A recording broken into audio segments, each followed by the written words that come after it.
Hello everyone, welcome to our YouTube channel decoding sports.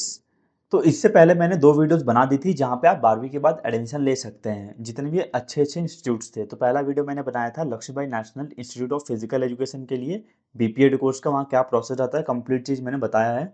अगर आपने उसको नहीं देखा है तो उसका लिंक मैं वीडियो के डिस्क्रिप्शन बॉक्स में दे दूंगा, वहाँ से उसको चेकआउट कर लीजिएगा। दूसरा वीडियो मैंने डाला था एलएनसीपी त्रिवेंद्रम के बारे में, वहाँ भी बीपीएड होता है आपका 4 साल का 12वीं के बाद, और वहाँ का क्या एडमिशन क्राइटेरिया है, सारी चीज़ों के बारे में मैंने ए टू जेड बताया हुआ है। आज हम कवर करेंगे तीसरा कॉलेज के बारे में जो है हमारा Indira Gandhi institute of physical education and sports sciences, जो कि दिल्ली यूनिवर्सिटी के अंदर आती है। यहाँ पे आपकी 12वीं के बाद अंडर ग्रेजुएट कोर्स होता है कौन सा, BSc in health education and sports sciences. ठीक है, physical education, health education and sports sciences में होता है। तो जो ये बीएससी होता है ना यहाँ पे, ये आपका बीपीएड के इक्विवेलेंट माना जाता है। मतलब बीपीएड भी आपका इक्विवेलेंट है और ये भी आपका इक्विवेलेंट है। तो ये डिग्री कितने साल का होता है आपका, ये आपका 3 साल में कराया जाता है। तो इसका क्या एडमिशन क्राइटेरिया रहेगा ए टू जेड मैं आपको इस वीडियो में कवर करके बता दूंगा। तो ध्यान से सुनिएगा और समझने की कोशिश करेगा क्योंकि हम बात करेंगे सारी चीज़ों के बारे में। तो स्टार्ट करते हैं वीडियो को। टोटल नंबर ऑफ सीट्स कितनी यहाँ पर एडमिशन के लिए, नंबर ऑफ सीट्स आपकी कम है। देखेंगे तो जनरल की टोटल कितनी सीट्स हैं यहाँ पे, 54 सीट्स हैं।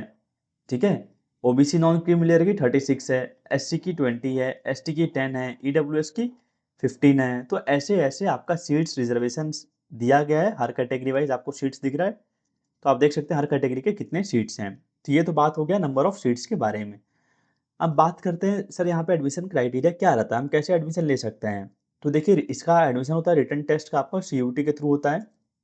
तो जो 100 नंबर का मेरिट लिस्ट बनेगा ना, इसमें क्या होता है आपका रिटन टेस्ट हो गया 50% का, और जो बाकी 50% रहा वो क्या चीज़ का होता है, वो होता है आपका परफॉर्मेंस बेस्ड टेस्ट रहता है, जिसका वेटेज रहता है 50%, जो आपका कॉलेज खुद ही कंडक्ट करवाता है। तो उसका भी क्राइटेरिया क्या है मैं आपको एक एक करके बात करूंगा। सबसे पहले हम बात कर लेते हैं रिटन टेस्ट के बारे में जो कंडक्ट कराता है सीयूईटी। ध्यान से समझिएगा, थोड़ा सा कॉम्प्लेक्स प्रोसेस है, इजी है, बस समझने में आपको टाइम लग सकता है। तो यहाँ पे आपको फॉर्म भरना पड़ेगा, फरवरी मार्च में आपको फॉर्म देखने को मिल जाएगा, किसका, सीयूईटी का, कॉमन यूनिवर्सिटी एंट्रेंस टेस्ट का। तो इसमें दिया है कॉम्बिनेशन आप 4 ले सकते हैं अपना रिटन एग्जाम के लिए, कॉम्बिनेशन 1, 2, 3 एंड 4। तो कॉम्बिनेशन नंबर 1 में क्या बोला है, any one language from list A plus physical education from list B and any 2 subjects from list B. कितना सब्जेक्ट्स यार, एक, दो फिजिकल एजुकेशन हो गया, एनी 2 सब्जेक्ट मतलब दो और हो गया, 3 और 4 हो गया। ठीक है, तो टोटल कितने सब्जेक्ट्स हो गए, एक आपका बोला लिस्ट ए से लेना है, फिर बोला है फिजिकल एजुकेशन, और दो और बोला है। तो टोटल 4 सब्जेक्ट्स के आपको एग्जाम देने पड़ते हैं। आप अपने हिसाब से जो आपको कॉम्बिनेशन सूट कर रहा है आप उस हिसाब से अपना कॉम्बिनेशन बना सकते हैं। तो यार ए लिस्ट है क्या, लिस्ट बी क्या है, ये क्या है, अभी आपको मैं बताऊंगा अगले स्लाइड में। तो कॉम्बिनेशन 2 देख लेते हैं एक बार हम। इसमें बोला है एनी 2 लैंग्वेजेस फ्रॉम लिस्ट ए, दो लैंग्वेज ले सकते हैं जो लिस्ट ए में रहता है, नंबर ऑफ लैंग्वेजेस रहते हैं। फिजिकल एजुकेशन ले सकते हैं लिस्ट बी से, या फिर आप any one subject from list B, और कोई एक एक्स्ट्रा सब्जेक्ट ले सकते हैं।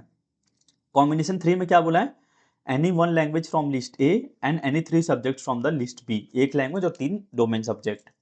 कॉम्बिनेशन 4 में क्या बोला है, एनी 2 लैंग्वेज फ्रॉम लिस्ट ए, दो लैंग्वेज वाले और दो डोमेन वाले, कॉम्बिनेशन नंबर 4 में बोला है। एंड क्या बोला है, ये तो बात हो गया रिटन टेस्ट के बारे में, मैं आपको बताऊंगा लिस्ट ए क्या होता है, लिस्ट बी क्या होता है, कैसे में हम कॉम्बिनेशन अपना बना सकते हैं। अब बात करते हैं परफॉर्मेंस बेस्ड टेस्ट, जिसका मैंने बताया था 50% इसका भी वेटेज रहता है। तो इसके अंदर क्या बोला है, merit will be calculated by considering the combined CUET score 50% weightage and performance based test 50% weightage. ठीक है, तो जो आपका सीयूटी का स्कोर लिया जाएगा रिटन टेस्ट के लिए, फिलहाल तो इतना समझ लीजिए, कितना लिया जाएगा 50%, जो भी मेरा रिटन टेस्ट का आएगा नंबर उसको लिया जाएगा, और 50% आपका परफॉर्मेंस बेस्ड टेस्ट का लिया जाएगा, जिसको हम आगे डिस्कस करेंगे। पहले हम ये कॉम्बिनेशन थोड़ा समझ लेते हैं, क्या होता है लिस्ट ए होता है, लिस्ट बी क्या होता है। तो देखिए ये होता है डोमेन सब्जेक्ट्स होते हैं। ठीक है, आपको कौन कौन से सब्जेक्ट्स आप चूज कर सकते हैं, जिसमें लिस्ट ए में आती है लैंग्वेजेस। तो लैंग्वेजेस आप देख सकते हैं इतने लैंग्वेजेस हैं, इसमें से आप कोई भी लैंग्वेज चूज कर सकते हैं जैसा आपका कॉम्बिनेशन बन रहा है। पर ध्यान रखिएगा आप उन्हीं सब्जेक्ट्स को चूज कर सकते हैं दिल्ली यूनिवर्सिटी में एंट्रेंस देने के लिए, जो सब्जेक्ट्स को आपने क्लास 12th में लेकर पढ़ा है। मान लीजिए मेरा क्लास 12th में हिंदी था ही नहीं और मैं इसमें से रीजनल लैंग्वेज में या फिर लैंग्वेज में चूज कर ले रहा हूँ हिंदी, तो आप एलिजिबल नहीं रहेंगे। तो ध्यान दीजिएगा जो आपने क्लास 12th में पढ़ा है वही आप रीजनल लैंग्वेज ले सकते हैं। यहाँ पे इंग्लिश भी है, तो आप जैसा चूज करना चाहते हैं वैसा कर लीजिएगा। जैसे लिस्ट ए में दिखा दिया मैंने, तो यहाँ पे दिया था ना कॉम्बिनेशन में any one language from list ए, फिर आगे देता है लिस्ट बी। तो लिस्ट बी जो हमारा होता है वो होता है डोमेन स्पेसिफिक सब्जेक्ट्स। इसमें कुल 23 सब्जेक्ट है, आप देख सकते हैं, जिसमें से आपको एक फिजिकल एजुकेशन भी है 18वें नंबर पे। दिख रहा है आपको, ये 18वें नंबर पे फिजिकल एजुकेशन, जिसकी हम कोचिंग चलाते हैं डिकोडिंग स्पोर्ट्स ऐप पर। इसके लिए आप लोग मुझे जानते होंगे। तो क्या बोला है, आप अपना कॉम्बिनेशन बना लीजिएगा। लिस्ट ए में है लैंग्वेजेस और लिस्ट बी में डोमेन सब्जेक्ट्स। अब कॉम्बिनेशन की तरफ वापस चलता हूं मैं। 4 कॉम्बिनेशन थे मेरे, देख सकते हैं कि क्लियरली। अब आपको समझ में आ जाएगा आप कौन सा कॉम्बिनेशन अपने हिसाब से बना सकते हैं जो आपने क्लास 12 में पढ़ा हुआ हो सब्जेक्ट्स को लेकर। इसीलिए बोलते हैं क्लास 12 में सब्जेक्ट्स जो हम 11th में चूज करते हैं ना, वो थोड़ा सा सोच समझ के चूज करना रहता है। क्योंकि पहले क्या रहता था कि इतना कुछ रहता नहीं था, domain A, domain B, language, language B. अब आपको प्लानिंग अपने आगे की अभी से करके रखनी पड़ेगी।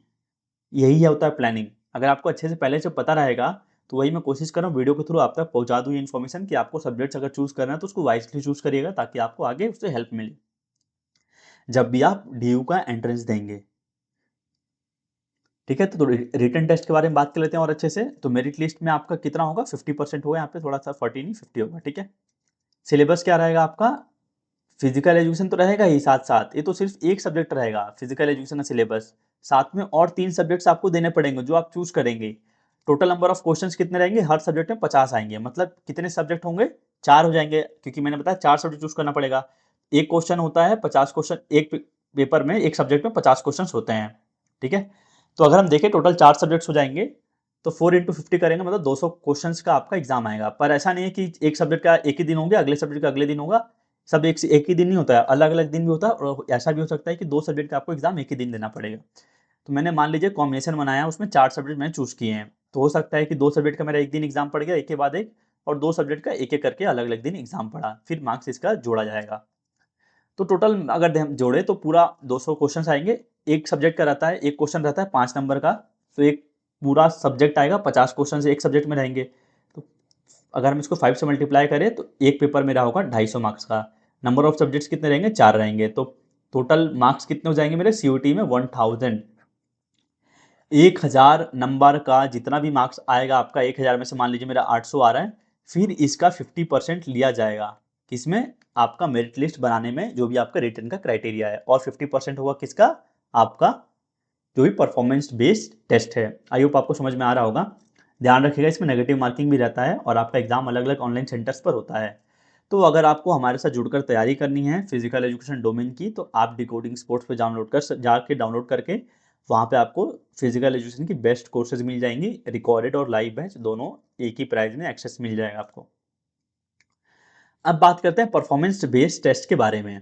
तो परफॉर्मेंस बेस्ड टेस्ट में क्या होता है, ये इसका क्राइटेरिया होता है 50%। 50% मैंने बता दिया आपको रिटर्न का होता है, जिसमें मुझे 4 सब्जेक्ट लेने थे जो भी मैंने क्लास 12 में लिए हुए हैं, और कॉम्बिनेशन अपने हिसाब से बना लीजिएगा। बच गए 50%, जो मैं बता रहा हूँ अभी आपको। इसमें से 30 नंबर का होता है आपका स्पोर्ट्स सर्टिफिकेट और 20 नंबर का होता है फिजिकल फिटनेस टेस्ट कराया जाता है। अब सेट कौन सा सर्टिफिकेट रहेगा तो कितने मार्क्स मिलेंगे वो भी आपको मैं बताऊंगा।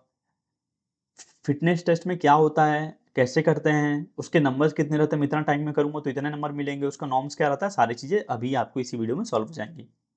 तो फिजिकल टेस्ट के बारे में बात करते हैं पहले, स्पोर्ट्स फिटनेस के बारे में। तो देखिए मेल का यहाँ पे दिया गया है, ये होता है आपका modified Canadian physical fitness test होता है। आप यूट्यूब पर सर्च करेंगे, काफी सारे वीडियोस मिल जाएंगे आपको modified Canadian physical fitness test के बारे में। फीमेल का ये रहता है। तो ये आपका टेस्ट में ये इवेंट्स कराए जाते हैं, जैसा आप स्क्रीन पर देख पा रहे हैं। अब बात करते हैं क्या लिखा है यहाँ पे। मान लीजिए रिटन टेस्ट में पहले आपको, ऐसा नहीं कि मैंने रिटन टेस्ट दे दिया और बहुत सबको बुला लेंगे, आइए गधों मजदूरों टाइप सबको बुला लो, पूरा भीड़ नहीं जाता है। यहाँ पे क्वालिफाइंग होता है।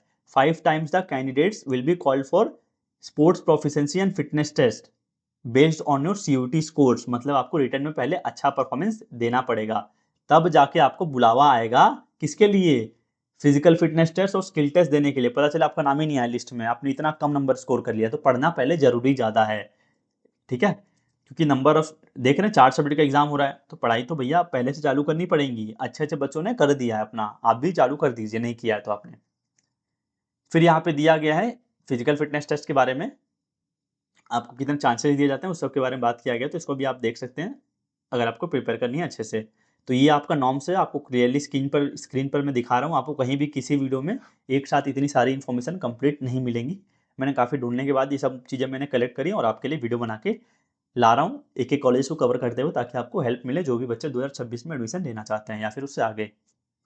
तो ये दिया गया है नॉर्म्स आपका, तो आप उस हिसाब से देखेंगे तो आपको इतने स्कोर मिलेंगे अगर आप इतने सेकंड में कंप्लीट करेंगे जो भी आपका modified Canadian physical fitness test था। अब मेरे पास कौन सा सर्टिफिकेट है तो कितने नंबर मिलेंगे उसको भी देख लीजिएगा, यहाँ पे क्लियरली मेंशन्ड है कौन कौन से गेम्स होंगे, टीम गेम्स में कौन कौन से गेम्स हैं, डुअल एंड कॉम्बैट स्पोर्ट्स में कौन कौन से हैं, इंडिविजुअल स्पोर्ट्स में कौन कौन से हैं। और स्पेशल नोट दिया गया योगा वाले बच्चों के लिए, यहाँ पर क्लियरली मेंशन्ड है कि आपने या तो खेलो इंडिया यूनिवर्सिटी गेम्स में पार्टिसिपेट किया हो, या फिर यूथ गेम्स में, या फिर all India inter university championship, या फिर इंटर कॉलेज चैंपियनशिप में। इसके अलावा कोई और सर्टिफिकेट योगा का मान्य नहीं होगा। और बाकी कौन कौन से गेम्स हैं, इंडिविजुअल, डुअल, कॉम्बैट, सारे आप देख सकते हैं स्क्रीन पर क्लियरली आपको दिखाया जा रहा है।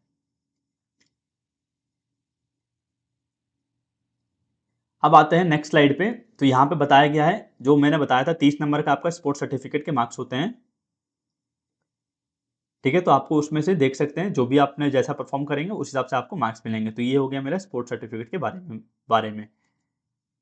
तो आपको जो भी सर्टिफिकेट है देख लीजिएगा। मोस्टली बच्चों के पास सर्टिफिकेट नहीं रहता है तो इसके क्या मार्क्स होते हैं, उनको 0 मार्क्स मिलते हैं, ठीक है। तो ऐसा नहीं है कि मेरे पास सर्टिफिकेट नहीं है तो मैं कॉलेज का फॉर्म ही नहीं भर सकता, भर सकते हैं, बस वहाँ पे आपको मार्क्स नहीं मिलेगा। मोस्टली बच्चों के पास 4, 5, 6, 8, मैक्स टू मैक्स 8 के आसपास नंबर सबको मिलता है। इससे ज़्यादा बहुत ही रेयर बच्चे होते हैं जो अच्छे लेवल पे खेले रहते हैं और जो अप्लाई करते हैं यहाँ पे एडमिशन के लिए। तो आप देख सकते हैं सारा कुछ मैंने क्लियर कर दिया था। एक बार फिर से रिकैप करा देता हूँ। मैंने बताया IGI PESS Indira Gandhi institute of physical education sports sciences BSc in health and physical education course के बारे में, कि यहाँ पर आपको कैसे एडमिशन लेना है। तो मैंने बताया 2 क्राइटेरिया होता है। एक होता है क्या, रिटन टेस्ट जो CUT कराता है, जिसमें मुझे 4 विषय चूज़ करने रहते हैं। 4 कौन से विषय रहेंगे, जैसा 4 कॉम्बिनेशन है मैंने बताया था आपको, उसको देख के आपको चूज़ करना है और वो वही सब्जेक्ट्स होंगे जो आपने क्लास 12th में पढ़ा हो। इसके बाद होता है 50% तो रिटन टेस्ट का हो गया, 50% का होता है आपका परफॉर्मेंस बेस्ड टेस्ट, जिसमें सर्टिफिकेट के मार्क्स हो गए और आपके फिजिकल फिटनेस टेस्ट के मार्क्स हो गए। तो अगर आपको जुड़कर हमारे साथ फिजिकल एजुकेशन डोमेन की तैयारी करनी है, भले आप तैयारी कर रहे हो LNIP की, LNCP की या फिर IGI PESS कॉलेज की, तो आप हमारे साथ जुड़कर तैयारी कर सकते हैं। आपको कुछ नहीं करना है, प्ले स्टोर से डिकोडिंग स्पोर्ट्स ऐप को इंस्टॉल करिएगा, रजिस्टर कर लीजिएगा, फिर लॉगिन करके CUT UG PE का आइकन बना हुआ है अलग से यहाँ पे आपको दिख रहा है, इसमें आपको कोर्स को परचेज करके प्रिपरेशन अपनी स्टार्ट कर देनी है। आपको एक साथ सारा रिकॉर्डेड बैच एक्सेस करा दिया जाएगा परचेस करते ही, और आपको उसी प्राइस में लाइव क्लासेस में भी एक्सेस दी जाएंगी, जो लाइव क्लासेस हमारी नवंबर से स्टार्ट होने जा रही हैं फॉर द सेशन 2026।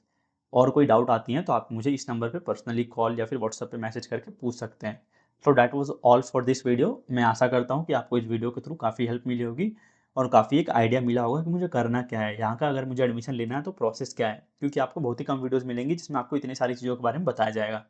तो वीडियो पसंद आया हो तो वीडियो को लाइक कर दीजिएगा, और कोई डाउट्स आ रहे हो तो कमेंट कर दीजिएगा। So that was all for today. मिलते हैं अगले वीडियो में। चैनल को सब्सक्राइब कर दीजिएगा अगर आप नए हैं तो। Tata bye bye.